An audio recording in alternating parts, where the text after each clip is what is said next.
so excited for this all week. I've been telling them for like a whole month when we were talking about doing this podcast was I wanted to talk about baseball and World Baseball Classic. I've always loved to watch. I watched it when I was in high school when it kind of first was really getting going. When Japan won back-to-back World Baseball Classics. Yep.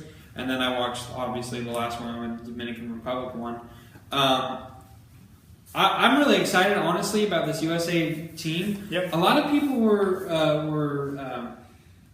what's the word I'm looking for? I guess pooping on... Writing them off, maybe? Yeah, we're counting out USA right away. They're like, oh, they're not getting the best players. Like Chris Bryant doesn't want to do it. Everyone flips out. Chris Bryant doesn't want to do it. Yeah. Which a lot of it I do understand because some guys, they're just... It's like the Olympic basketball team. Not all the best players are going to want to do it. Yeah. Just because LeBron James did it, because Michael Jordan did it, because Magic Johnson, because Larry Bird, they all did it. Yeah. Doesn't mean that all the best players are going to want to do it. Okay. Right. Some people don't want to do it because they're afraid of the injury. The perfect example for me is the Paul George injury. Right. If Paul George didn't get injured, the Pacers might have gotten the playoffs in the year that he got injured. So there are a lot of factors. Obviously, baseball is one of those games that it's such a marathon that it's pretty hard to be out for the whole year unless you have a really bad injury. Right. And in the World Baseball Classic, it hasn't really been that big of an issue. There's been players who've been injured and, because they're going to be out for like a month or two, teams flip out. Honestly, I'm really excited about this roster, even with the some of the no-name guys. These are some of the guys who are on the USA team. You have Paul Goldschmidt, Giancarlo Stanton, who really should not be on the American team, but I'm not going to be upset about it. We'll take it. Buster Posey, San Francisco Giants. Hey. Daniel Murphy, Ian Kinsler, Eric Hosmer, Adam Jones, Andrew Miller, Chris Archer, Marcus Stroman, and I know a lot of people might disagree with me on this one, Sonny Gray. He's actually done a really great job this offseason. I'm really excited about him this season. So I'm really excited to see him on the USA roster. Mm-hmm. So I put down a lot of teams. as on our notes, yeah, a lot of research went into this on one. who could beat the USA. There are plenty of teams. Yeah, and you could just kind of look at the rosters. Do you think that USA is actually going to win this classic? Honestly, I'm not going to pretend. I do watch baseball, but him and I joke all the time that thankfully that the draft that we had for our baseball league wasn't based on if you can pronounce names, because I wouldn't be able to get anybody because I suck at pronouncing names. What was it? Drew Pomegranate? Drew Pomerantz. Dude, I don't know how many times. I think it was all year that I kept correcting. Drew Pomeranian? I just got Drew Pomeranian. Dude, Pomerantz. Anyway, so I'm not going to pretend that I know how to pronounce all names. That's not me. But what I will say is looking at the rosters and knowing the players I know, USA has a very good team. And I really like their pitchers a lot. I think that's one thing that they have above all the other teams is great pitching. The only one that I would really kind of wince at is maybe Michael Fuller, just because he had kind of a rougher season with Detroit. But Danny Duffy, with Kansas City was great pitcher and actually carried me to the championship. I will add. Then you got Marcus Stroman, who is an up-and-coming pitcher. And then the hitters, especially Goldschmidt, and then you got Posey and Murphy. I love Murphy personally. So I think these are really great hitters. And if anything, this is not your home run kind of USA team, but they're definitely getting on base. And I do think that they'll do the best that they can to get there. I wouldn't be surprised if I see them in the finals, to be honest with you, just because their team is pretty well deep as far as hitters. Mm-hmm. But in my honest opinion, though, Dominican Republic is the team that's going to take this, just because of the hitters they have with Beltran, Cano, Machado, Reyes. You've got more of them to go. Then you've got Cueto, Nava, and you've got other great pitchers that are just tearing up the league now. I just think that Dominican Republic, this is going to be theirs to win. I wouldn't be surprised if I saw USA and DR in there. I just think that DR is going to win the whole thing, and they'll be back-to-back champions just like Japan was. So apparently this theme of this podcast for me is I'm going to be a homer. that's the theme today. I really think the USA is going to win it, and the reason I say it is I really love their lineup. I like their pictures.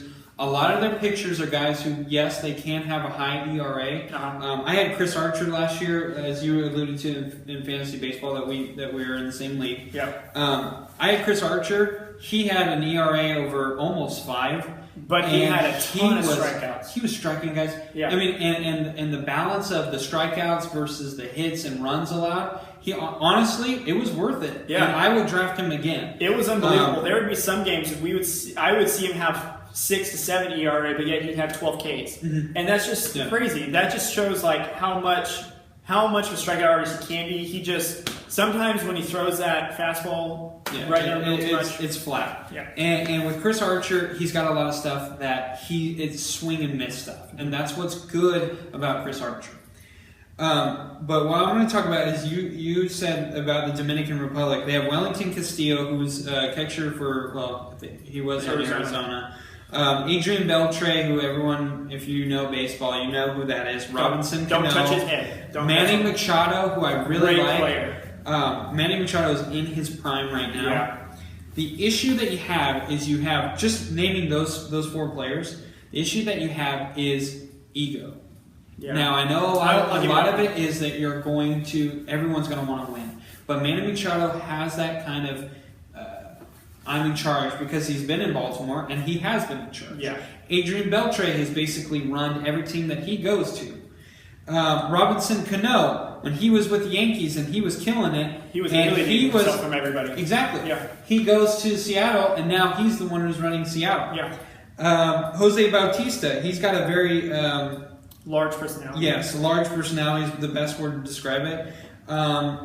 Let's see, who was the other guy I wanted to say? Fernando Rodney. He's another guy who's got an ego. Familia from the New York Mets. He's got it. Betances I actually really like as a closer. And honestly, that bullpen is going to be in chaos. Who's going to be your closer? You have Betances, who can be a closer. Mm-hmm. You have Familia, who is a closer. You have Santiago Garcia, who was just released from San Francisco, who has been a closer. And then you have Fernando Rodney, who is a closer as well. Who's your closer? You've got a lot of alphas. Exactly. You're going to have guys who are going to say, no, put me in, coach, Yeah. And it's going to cause a lot of controversy. I honestly feel like the Dominican Republic, with the guys that they got, they actually hurt themselves. Yeah, but I just think, though, too, is the one thing about baseball that I've noticed is baseball is a team sport when you have to play defense. Yeah. So the other half of it, though, is offense. And if you can get on base and just allow that other alpha to smack it out of the park, which most of these players that were on here had plus 35 home runs, and then you've got a couple of infielders here that had plus 30 stolen bases. So you get them on base and you have them steal second, steal third, and then just round them home with your hitters.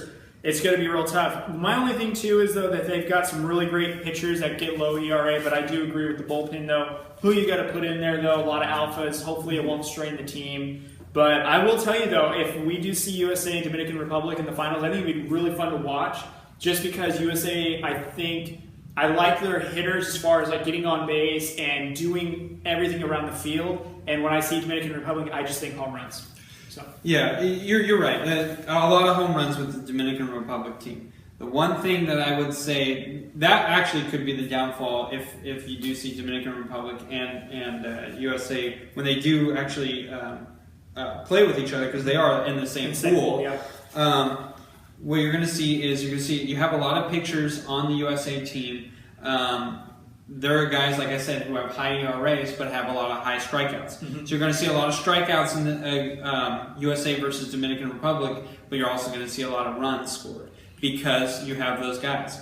But the one thing I will say about the lineup that I have seen from the USA, you have Paul Goldschmidt, a guy who's got power, but also a guy who hits 300 every single year, who, in my opinion, my humble opinion, is one of the most underrated baseball players in the game. He's one of my favorite guys that I see. I wanted to draft him last year, and I'm glad I didn't because, I'm not going to get into the analytics of fantasy baseball because I will go into something else. Yeah. But Paul Goldschmidt is a guy who I really like. I see every year, and I'm just like, how is this guy not talked about more? And it's honestly because of the team he's on. Yeah, it is. You have Giancarlo Stanton, who's going to have a low batting average, but he's one of the power guys. Yeah. But then you have Paul Goldschmidt around him, and you have Buster Posey around him. I love Buster Posey. Posey is a guy who can hit home runs, but he's a guy who focuses more on his batting average. And I think he won the NL batting title a couple of years ago. Yes, he not? Yeah. yes, he did. You have Adam Jones, who's a guy who hits for average. Daniel Murphy, a guy who just found his power, but is a guy who always has hit for average. Daniel Murphy was my MVP, along with Turner, who was on the same team. Those two won me the ship. Ian Kinsler is a guy who is hitter. one of those other guys who's very underrated for what he does. He's a guy who hits for average. You have my buddy who plays with fantasy baseball as well, Eric Hosmer. A lot of guys think that he was just a home run guy. He was actually he always hits for, it seems, around 300 every single year. And Eric Hosmer is completely underrated for that stat. Mm-hmm. Now, I don't think he's as good as what they say he is. That's another topic for another day. But I do like Eric Hosmer, the way he hits. Yeah. Adam Jones, like I said, is the same guy. And then you have Andrew Miller, who's probably going to be your closer. Mm-hmm. And then, like I said, we talked about, was the pitchers. I like the way that this team balances out because let's say, let's just put on Marcus Stroman. Marcus Stroman's on the hill for you. Mm-hmm. He goes 6 innings, okay, but he gives up 4 runs, okay, which isn't great, but not terrible. It is still a winnable game for the USA. Depending on what you've done, also, yeah, because you don't want to be in a 4-0 hole and then you pull up. You want to be either out there or above there. But what you're going to have is this would be my lineup, so I'm just going to say it. You would have Adam Jones at number 1. And the reason being is he's a power hitter. He also can hit for average, so he can get on base. And you want your first batter to get on base. And he's got some speed. He's not always super fast, but he's got some speed. And that's what you want on the base pass right away.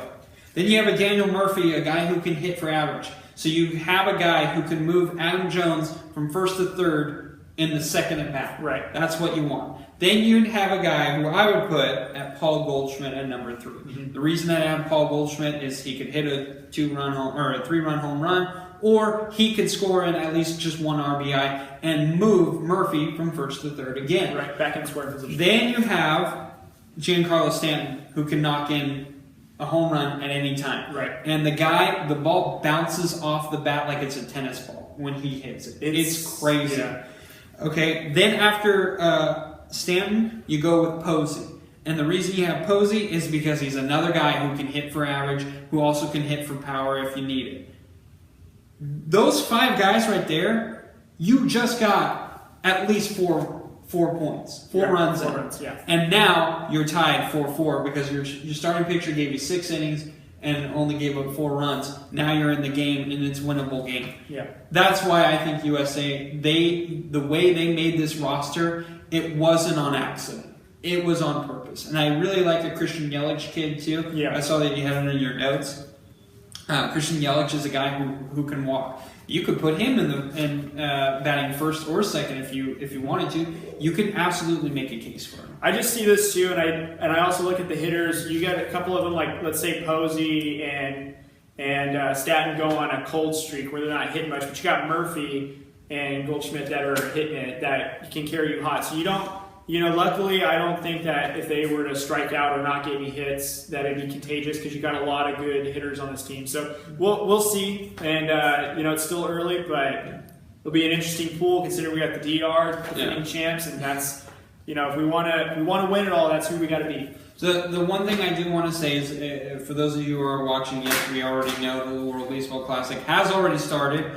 Israel has actually been very impressive to me. They're kind of an underdog that I would actually really root for if, obviously the USA didn't go very far. Don't count out Japan. Yeah, you can never count out Japan. Japan is always a good team. They're always tough.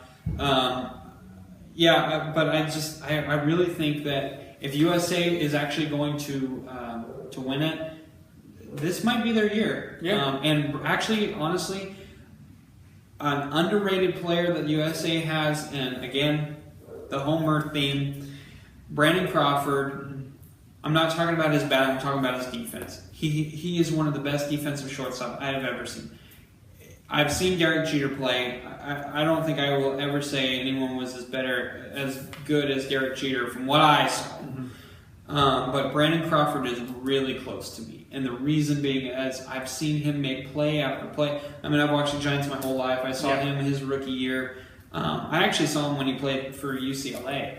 And the guy is just, he's absolutely spectacular. He's a game changer on defense. He's a guy that when you need a double play and the ball's hit to him, you know it's going to be a double play. He's great. So he's completely underrated in my book.